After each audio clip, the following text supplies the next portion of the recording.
Actually நானும் லோகம் வந்து ஃப்ரேமிங் அண்ட் காம்போசிஷன் பற்றின ஒரு வீடியோக்காக ஒரு லொக்கேஷனுக்கு போயிட்டுருக்கோம்.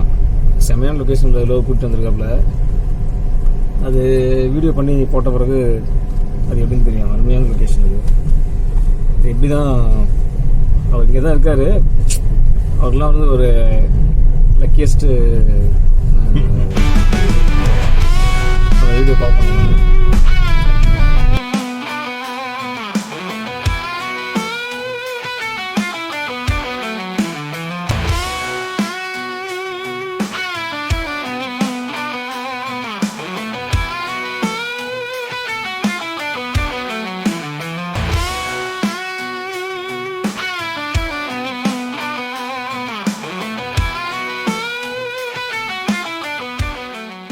நண்பர்களுக்கு வணக்கம்.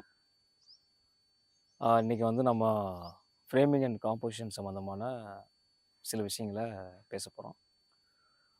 நானும் லோகம் வந்து அவங்க ஊருக்கு வந்திருக்கோம், ஒரு லொக்கேஷனுக்கு. ரொம்ப பியூட்டிஃபுல்லான ஒரு லொக்கேஷன். ஃப்ரேமிங் அண்ட் காம்போசிஷனை வந்து பார்த்திங்கனாக்கா அதில் நிறைய விஷயங்கள் இருக்குது. நம்ம ஏற்கனவே முதல் வீடியோவில் அதை பற்றிலாம் நிறைய பேசினோம். இன்றைக்கி நம்ம பர்டிகுலராக பார்க்குற விஷயம் வந்து என்னென்னு கேட்டிங்கன்னா லைன்ஸ் அப்படின்னா கோடுகள். இந்த கோடுகள் வந்து காம்போசிஷனில் எந்த மாதிரி பயன்படுது அப்படிங்கிற விஷயத்த நாம் இன்றைக்கி பார்க்க போகிறோம். ஆக்சுவலி வந்து அதை வந்து என்ன சொல்லுவாங்கன்னா லீடிங் லைன்ஸ்னு சொல்லுவாங்க. காம்போசிஷனில் இந்த லீடிங் லைன்ஸை ஓவியர்கள் எதற்காக பயன்படுத்தினாங்க அப்படின்னு பார்த்தோம்னா, அவங்க வரைகிற ஓவியங்களில் உங்கள் பார்வையை வழி நடத்தி செல்வதற்காக அந்த கோடுகளை பயன்படுத்தினாங்க. அதனால தான் அதுக்கு பேரே வந்து லீடிங் லைன்ஸ். உங்கள் கண் பார்வையை இந்த இடத்துலேருந்து நீங்கள் பார்க்க ஆரம்பிங்க, இங்கே பாருங்க அப்படின்னு சொல்லி உங்கள் கண்களை அப்படியே கூட்டிகிட்டு போய் அந்த இடத்த பார்க்க வைக்கிறாங்க. அதுதான் லீடிங் லைன்ஸு. இது ஓவியங்களில் நிறையா பண்ணுவாங்க. அதை தான் நம்ம வந்து என்ன பண்ணுறோன்னு கேட்டிங்கன்னா ஃபோட்டோகிராஃபியில் நம்ம அப்ளை பண்ணுறோம். அதாவது புகைப்படக்கலையில் நாம் அதை பயன்படுத்துகிறோம். ஸோ இப்போ லீடிங் லைன்ஸ் வந்து அதில் நிறைய இருக்குது. அந்த கோடுகளில் நிறைய விதமான கோடுகள் இருக்குது.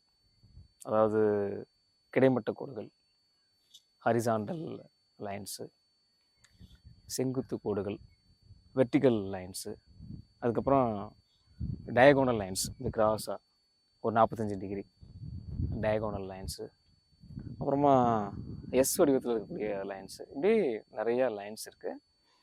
அது ஒன்றுக்கும் வந்து பார்த்திங்கன்னா ஒரு கேரக்டர், அதாவது அதற்குன்னு சில குணாதிசயங்கள் இருக்குது. அந்த கோடுகளை பயன்படுத்துறதுனால அந்த காட்சிக்கு கிடைக்கக்கூடிய சில அது என்ன சொல்கிறதுனா, அந்த காட்சிகளுக்குன்னு சில ஒரு உங்கள் உணர்வுகளை தூண்டக்கூடிய சில விஷயங்கள் அமையும். அந்த விஷயத்தை நீங்கள் கடைப்பிடிக்கிறதுனால. இப்போ சாதாரணமாக ஒரு காட்சியை நீங்கள் படம் எடுக்கிறதுக்கும் இந்த மாதிரியான விஷயங்களை பயன்படுத்தி நீங்கள் படம் எடுக்கிறதுக்கும் நிறைய வித்தியாசம் இருக்கும். படங்களே வந்து டோட்டலாக வந்து வேறு மாதிரி இருக்கும். ஸோ அதை தான் நம்ம இன்றைக்கி நம்ம பார்க்க போகிறோம். இப்போ இந்த லீடிங் லைன்ஸ் வந்து என்ன பண்ணுவோன்னு கேட்டிங்கன்னா, உங்கள் படங்களில் நீங்கள் சும்மா படம் எடுக்கிறதுக்கும் இந்த லீடிங் லைன்ஸை வச்சு படம் எடுக்கிறதுக்கும் நிறைய வித்தியாசம் இருக்குது.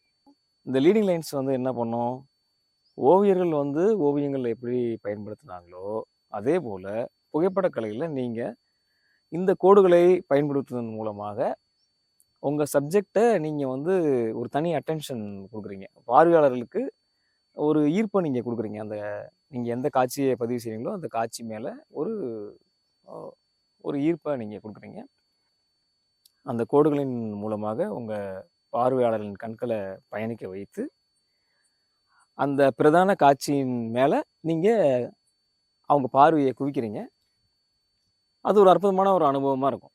நீங்கள் நார்மலாக எந்த ஒரு காட்சியை பார்த்தாலுமே எது மேலேயாவது பயணித்து தான் அவங்க கண்கள் போகும், கவர்ந்து இருக்கிற இடத்துலலாம். அப்போ இந்த லீடிங் லைன்ஸை பயன்படுத்துறதுனால என்ன ஆகும்னு கேட்டிங்கனாக்கா, உங்கள் காட்சிக்குன்னே சொல்லி ஒரு அழகு தானாகவே வந்துடும். ஒரு காட்சியை நீங்கள் பாருங்கள், எப்படி லீடிங் லைன்ஸை நம்ம வந்து அந்த காட்சியில் வைக்கிறது அப்படின்னு உங்களுக்கு ஒரு சந்தேகம் வரலாம். இப்போ சாதாரணமாக நீங்கள் பாருங்கள், ஒரு காட்சியை பாருங்கள். பார்க்கும்போது அந்த காட்சியில் ஏதாவது கோடுகள் மாதிரி சம்மந்தப்பட்ட விஷயங்கள் இருக்குதான்னு பாருங்கள். ஒரு ஒரு கோடு மாதிரி இருக்கக்கூடிய கட்டைகள், குச்சிகள், மரங்கள், இல்லை வேறு ஏதாவது ஒரு விஷயம் நீளமாக வரக்கூடிய ஒரு ஆறு, வாய்க்கால், ஒரு கம்பி, இப்படி ஏதாவது ஒரு நீளமாக கோடு மாதிரி இருக்கிற ஒரு விஷயம் இருக்குதான்னு பாருங்கள்.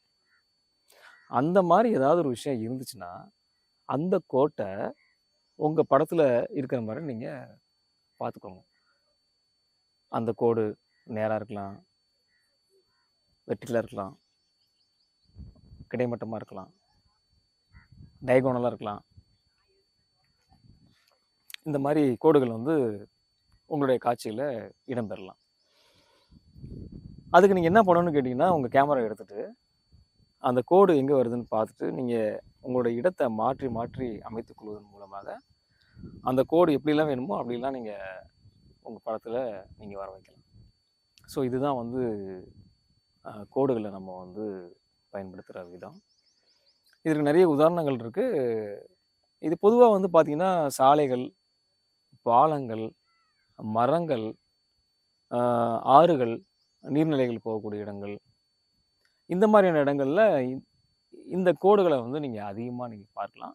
இன்னும் சொல்லப்போனால் லீடிங் லைன்ஸ் வந்து ஃபோட்டோகிராஃபியில் ரொம்ப ரொம்ப முக்கியமானது அப்படிங்கிறதுக்கான காரணம், சாதாரணமாக நீங்கள் எடுக்கக்கூடிய எல்லா படங்களையுமே இந்த லீடிங் லைன்ஸை நீங்கள் பயன்படுத்தி ரொம்ப அழகாக படம் எடுக்கலாம்.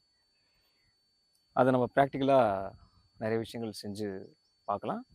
நீங்கள் ஃபோட்டோகிராஃபியில் இந்த விஷயங்களை நீங்கள் அப்ளை பண்ணுங்கள். நீங்கள் செயல்முறையாக நீங்கள் செஞ்சு பாருங்கள். நிச்சயமாக உங்களுடைய படங்களில் நிறைய வித்தியாசம் இருக்கிறத நீங்கள் பார்ப்பீங்க.